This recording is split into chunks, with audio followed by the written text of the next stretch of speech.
হঠাৎ কি হলো? কেন সুইজারল্যান্ডের বহুল আলোচিত ইরান আমেরিকা বৈঠক মাত্র ৮০ মিনিটের মাথায় থেমে গেল? আর কেন ইরানের প্রতিনিধিরা প্রতিবাদ জানিয়ে আলোচনার টেবিল ছেড়ে বেরিয়ে গেলেন? ঘটনার শুরু ডোনাল্ড ট্রাম্পের কয়েকটি বিস্ফোরক মন্তব্য দিয়ে।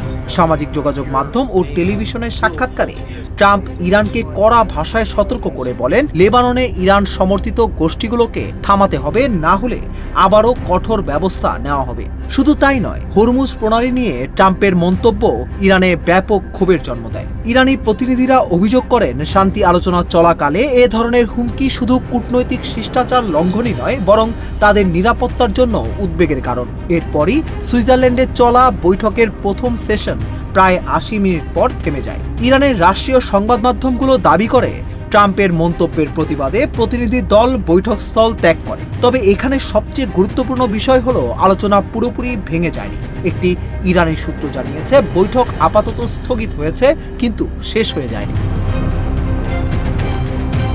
এর মধ্যেই সামনে এসেছে আরেকটি বড় প্রশ্ন, হরমুজ প্রণালী। বিশ্বের সবচেয়ে গুরুত্বপূর্ণ জ্বালানি রুটগুলোর একটি এই প্রণালী ঘিরে নতুন উত্তেজনা তৈরি হয়েছে।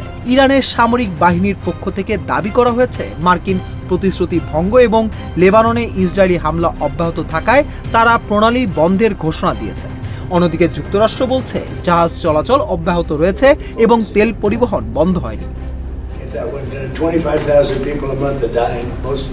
আর এই বিরোধের মাঝেই চলছে নতুন কূটনৈতিক লড়াই। ইরান এখন বলছে, পারমাণবিক ইস্যুতে যাওয়ার আগে আমেরিকাকে প্রথমে প্রমাণ করতে হবে যে তারা সমঝোতা স্মারকের শর্ত বাস্তবায়ন করবে। বিশেষ করে লেবাননে যুদ্ধ বন্ধ, তেলের ওপর নিষেধাজ্ঞা শিথিল এবং বিদেশে আটকে থাকা ইরানি সম্পদ মুক্ত করার বিষয়ে তারা স্পষ্ট অগ্রগতি দেখতে চায়। এদিকে ট্রাম্প প্রশাসন বলছে, তারা নতুন সম্পর্কের পথ খুলতে চায়। ভাইস প্রেসিডেন্ট জেডি ভ্যান্স সুইজারল্যান্ডে অনেক নরম ভাষায় আলোচনার পক্ষে অবস্থান নিয়েছেন। কিন্তু প্রশ্ন হলো, ট্রাম্পের কঠোর বার্তা আর ভ্যান্সের শান্তির আহ্বান, এই দুই বিপরীত সুর কি একই সঙ্গে কাজ করতে পারবে, নাকি মধ্যপ্রাচ্যের নতুন শান্তি প্রক্রিয়া জন্ম নেওয়ার আগেই আবারও বড় সংকটে পড়ে যাবে?